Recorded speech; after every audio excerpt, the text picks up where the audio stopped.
What's up, y'all? This is Brave, and I'm back to review a show that I thought I was not going to return to reviewing, but I'm here. That would be Love and Marriage Huntsville. I have taken a hiatus from watching reality TV. However, I have just been drawn back in by Love and Marriage Huntsville. Baby, this is season 7, episode 1. And when I tell you this episode should have absolutely been renamed, it should have been. Because I think it's called like Arrested Development or Rearrested Redevelopment. Whatever it's called, it don't even matter. This should have been called The Carlos King Show. Because when I tell you, every part of this episode was to promote Carlos King and his podcast tour. I'm like, what the hell are we doing here? Now, we're going to start from the first top of the episode, right? Martell has been arrested. So we got to deal with him and his murky-ass mama, which I'm going to get to. But I'm going to start off with Mel and her brother, Marcus. Because, baby, one thing about Marcus, he's going to be a big brother to his little sister. Because the fact that he said, you weren't answering your phone, so I just decided, I said, I'm going to take a drive down and see what's going on to make sure you're good. Baby, I love that for their relationship. I mean, this man literally said, I had to take a drive down to check on you for real. Because I see what's going on in the media. I see what's going on social media. And I got to make sure that you're good. So we actually see them have a conversation. And within this conversation, Mel is letting her big brother know all the slimy things that Martell is out here doing. Now, do I feel like they've already had this conversation? Probably. Yeah, I think they've already had this conversation, her letting her brother know what's going on. But, of course, we got to redo it for TV. The fact that she had to get new security to watch her home, I can't knock Melody for that. I'm sorry. Martell is very unhinged. We cannot predict when he gonna pop up on her or cause a stir. The man is unpredictable. So if she need to get full-time security, I'm here for it. Mel goes on. She talk about how she believed in divine timing. And whenever that man was supposed to be arrested because she found all the paperwork and all of that, she was just waiting on him to get arrested. The police will handle it when they handle it. Okay? Now, Marcus brought up a good point. Because he said, well, did he turn himself in? And Mel started putting 2 and 2 together. Because she's like, wait a second, you're right, because he did have the kids all situated pretty fast. And then come to find out, y'all, when he was arrested, nobody called Mel to even tell her where her goddamn kids were. I'm sorry, that's a problem. I don't care if it's Mel that pressed the charges against you. I don't care about none of that. At the end of the day, those are her children. She should know where they are and who they are with. Marlene, I get it. Your son may be big mad that he got arrested, and you big mad as well. But the fact that your cockeyed ass did not get on that phone and call Melody and say, hey, Mel, some things went down with Martell, but I got the babies. I got the kids. What is wrong with you? Now, y'all, we gonna slide on over to Martell. When I tell you, him and his cockeyed mama got on my everlasting nerve in this conversation that they had, I was over it. Because the thing about Martell is that he loves to start in the middle. And with him starting in the middle, it is him completely avoiding all the things that he's done to Melody to bully her. But talking about something, he sent a text message that said, oh, stop bullying me. Let me tell you something. There's no way that was the only text message that you sent, because the police would even give out a warrant for that. Okay? Especially if you're the one who's saying stop bullying me. So we already know what you just showed on screen to us was a bunch of bullshit. Okay? Because at the end of the day, here's the thing.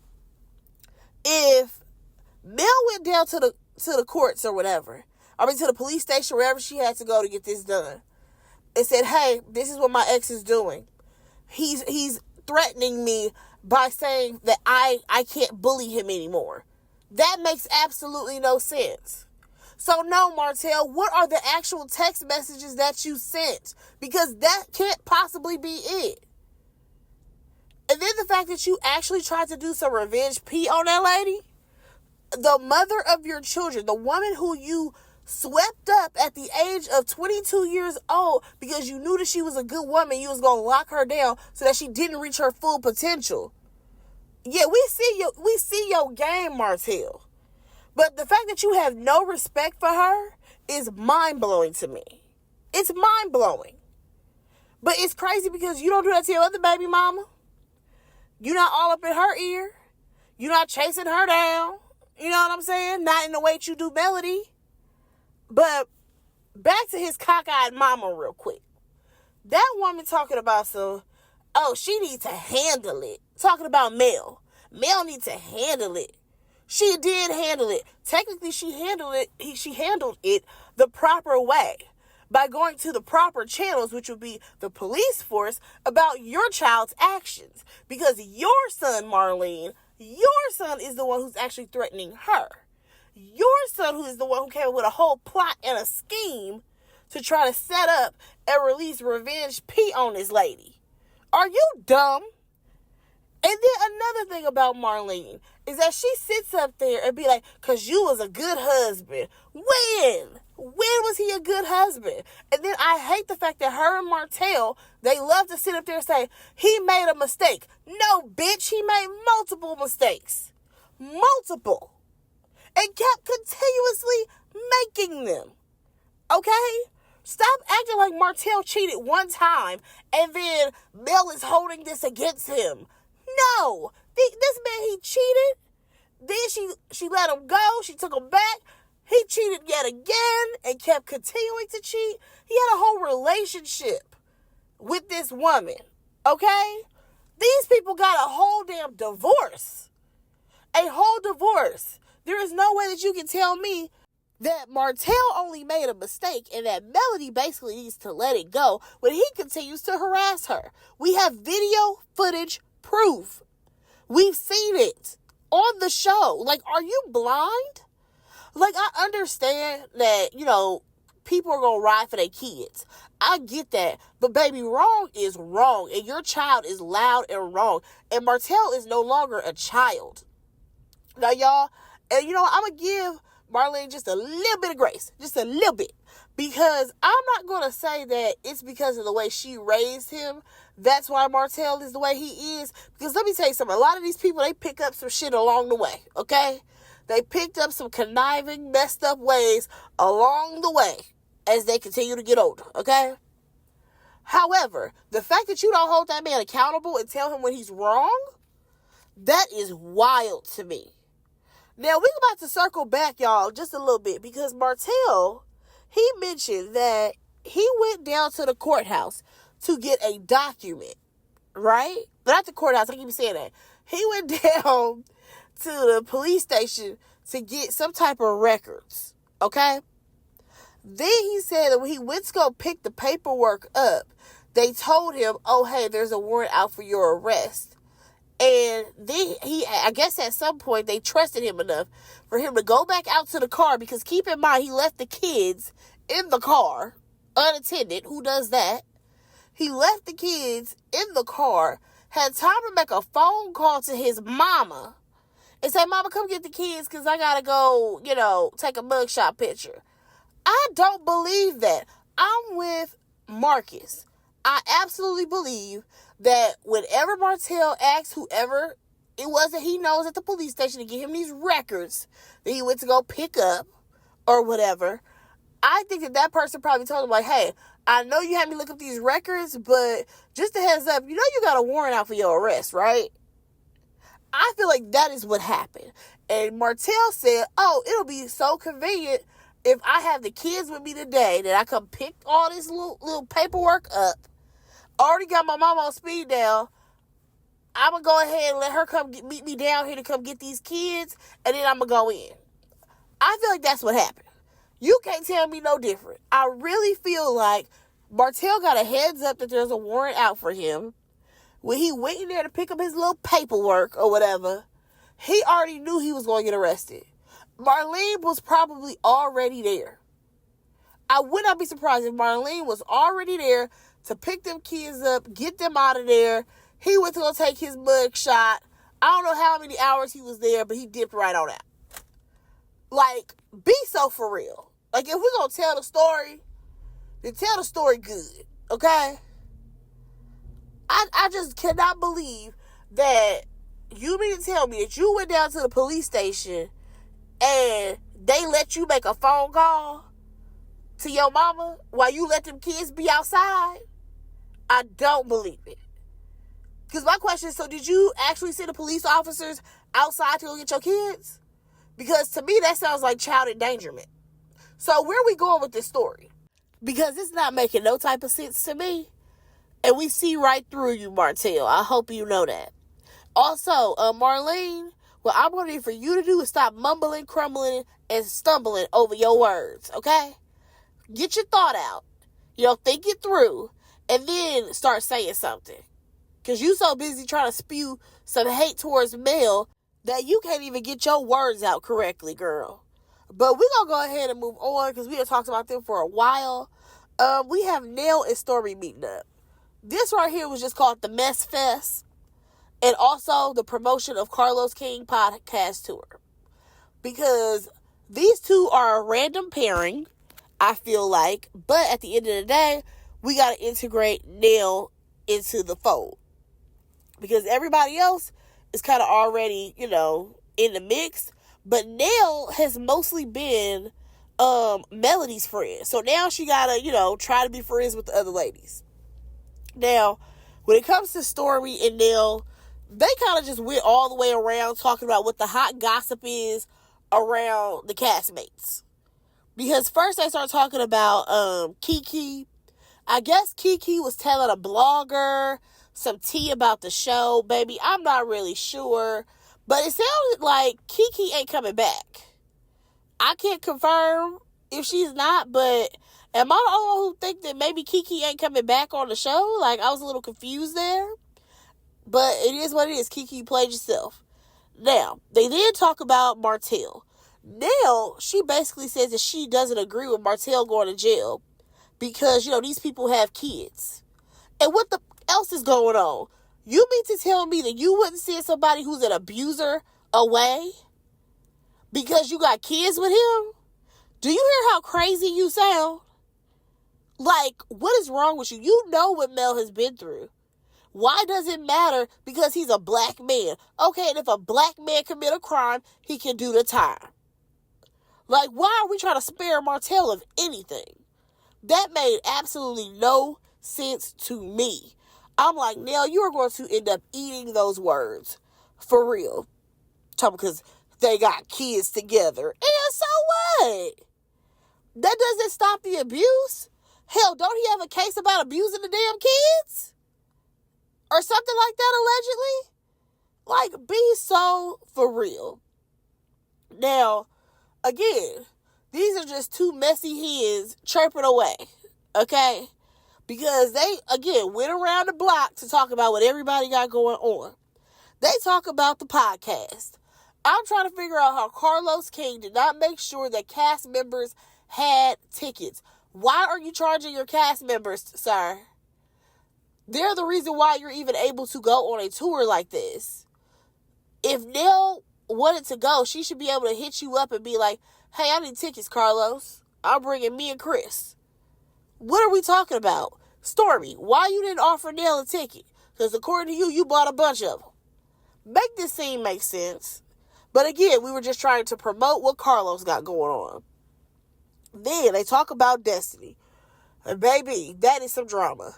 So, of course, we all know now that Destiny's ex Moses has now married her former producer, Sonny. But I feel like there's some key elements that are missing from this story, and I'm hoping that we get them. And I'm going to bring that up a little bit later. Now, according to these two ladies, Destiny and Sonny were tight like glue. Destiny was always going out there to see Moses. And it's giving the impression that Sonny was well aware of who Moses was, as well as Sonny saying that this man was her cousin. A mess. That is some country bumpkin mess that I don't know nothing about. But we're going to go ahead and move on. Now, we see Destiny, right? She's back and she goes to see Tisha. I need a full tour of this house that Tisha's in, because I'm not sure if I like it. Like, I get the vibe that she was going for, but you have your whole kitchen is black. Rooms are, pure white. I feel like that entrance to that house, or at least the way it seemed when it was shot, the entrance to the house, that living room and kitchen is so close together. I'm like, how much square foot is this? Because it's given a little small. And on top of that, why you got that cream colored couch in there? It don't go. It don't really match. It don't go with the floor of the house. But you trying, Tisha. You trying. Now, according to Tisha, this house is going to be an Airbnb. We'll see. We'll see. Has anybody been on Airbnb to see if that house is listed in Huntsville? Let me know in the comments. They basically talk about how Sonny did Destiny dirty. Okay? According to Destiny, Sonny knew about Moses. She always talked about him. At one point, Sonny wanted to manage her career. They were very close. And we learned that, I guess, when things were getting serious with Moses and Sonny, she actually sent Destiny a message telling her that, I'm dating Moses and it's, about to get real serious. Now, in Destiny's mind, she's like, what are you talking about? Because you said y'all was like cousins. Like, you don't date your cousins. Now, Tisha, she suggested that Destiny talked to Moses. And then they talked about Carlos King and his thing, and they don't like the millimeters. I'm not even about to have a conversation about that. We're about to circle back to the questions that need answers. Because they keep saying that Sonny is a former producer. When did Sonny stop working there? Did she get let go after Destiny got let go?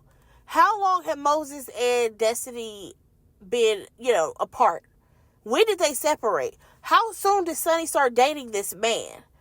Like, I just need to know a full timeline. Because some things are not adding up and making sense.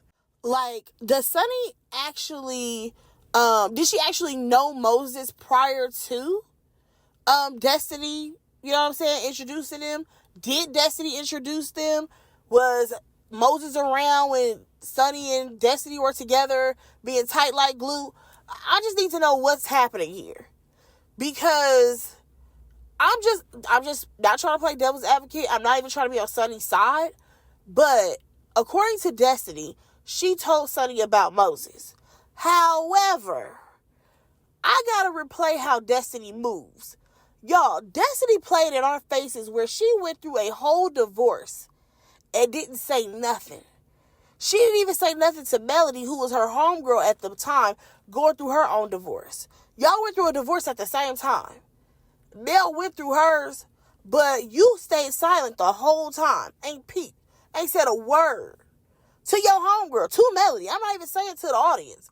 I'm saying to us. Like, let's not forget that.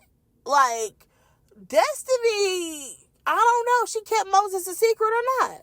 I don't know how much she told her producers, because when I think about it, you would think that the producers would be like, well, you need to bring him on. You need to have some scenes with him. We didn't get that. I think we may have got a FaceTime call. I don't know. Something just not right with that whole Destiny, Sonny, and Moses situation. But we're going to go ahead and move on. So we actually get to the podcast, right? The live podcast. Carlos has now become a part of the damn show. Okay? Like, no other EP has done this. I've never seen Andy Cohen involve himself like this unless it was at the reunion. That is the only time we actually see that happen. However, Carlos, he just needs to be seen. So, the only person in the cast, the only person on that cast that showed up was Stormy. I feel like that's very telling. Like, I understand that Melody was the guest, but it sounds like everybody felt salty because she was the chosen one and they weren't. Because I ain't trying to be rude, but what the fuck else Kimmy got to do? What did Maurice have to do? What else Tisha got going on? that they couldn't have came to this little podcast tour. That's weird. Now, I will say it was a cute little scene when he gave Mel the little prom queen thing. I kind of want to know, girl, why you didn't go to prom? But I get it. Everybody didn't want to go to their prom. Moving on. It started off light. It started off real light.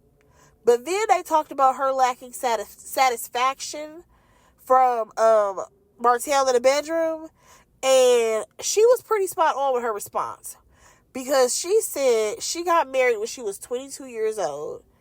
And she didn't know what she was missing until, she got older and had some new D, okay? And I'm like, well, you know what? When you put that into perspective, that is very true. Because, I'm sorry, Mel don't give me, even when she was younger, she was the type of girl to, sleep around and, you know what I'm saying? I would not be surprised if Martell was her first real relationship. I would not be surprised by that because I'm like, if she was only 22 and she got married, they probably dated for a couple of years, maybe about 2-3 years because they were college age. That girl, he got her practically fresh out of high school. How many relationships you really gonna go through in high school? Be so for real about yourself. I mean, I don't know what everybody was doing, but I'm just saying, I think he was her first experience of having, a real life partner. So, a lot of the things that she says, I'm like, okay, I can see how that plays out. If you got with him when you was 22, that's the only man you really knew like that. But moving on, you have Carlos talking about how Martell lied on production and he lied on him. And I'm just like, I don't even feel bad because how is Martell still working here? If it's such a big issue that he lied on production, he lied on you, hell, he lied on his ex-wife, he done lied on a couple of other people on the cast, how is he still here? Okay? Please make that make sense. Because it don't. So then, Carlos, he goes on to talk about how Martell got arrested. And then he ended up questioning Melody, saying oh, did you ever think you would have to make that type of decision? And I'm just like, that's a dumbass question. If this girl married him when she was 22 years old, do you really think that she was planning to have to reach out to the authorities so that way her ex could be arrested? No. If anything, she never thought that they were going to break up. That was a dumbass question, Carlos. But I digress. So, what kills me, though, is that we have literally witnessed Martell harass Melody for 6 seasons at this point. And I'm just like, Carlos, why do you be acting like you don't see what led up to this? Use your brain. Next thing you know, Carlos definitely decided to switch gears and be even more messy. Because he talks about how Sonny basically stole Moses from Destiny. And next thing you know, they're going to be the special guest on the podcast tour. Carlos, be so for real. You have all this planned out. But also on top of that, my question is, at what point did you decide that it was okay for your producer to now become a cast member? Because you didn't have to cast them. You really didn't. But you chose to. And I don't like the fact that I think I saw him talking to somebody. I think it was Dr. Heavenly. And he tried to low-key make it seem like, Destiny was already coming back. So we just decided to throw in the mix Sonny and Moses. No. Y'all saw that Sonny and Moses got married. And then you decided, let's bring Destiny back and bring them on the show. Because we want to see how she's going to interact and react to the fact that her producer took her man. That's what it's given. Not that y'all were already bringing Destiny on the show. And then oh my God, we just found out that Sonny and Moses got married. No. I think you found out that people were married first. And then you decided to bring Destiny back. Because why else is she here? Be so for real. But y'all, that was the episode. Y'all let me know what y'all thought about it. Drop down in the comments whatever you want to talk about. If y'all have any suggestions of some shows that I should review, please let me know. I will be reviewing The Chi, though. I will definitely be reviewing The Chi when that comes back. Yeah, let me know what y'all thought about this episode. Go ahead and like, comment, and subscribe to my channel. And I will talk to y'all in my next review. Bye, guys.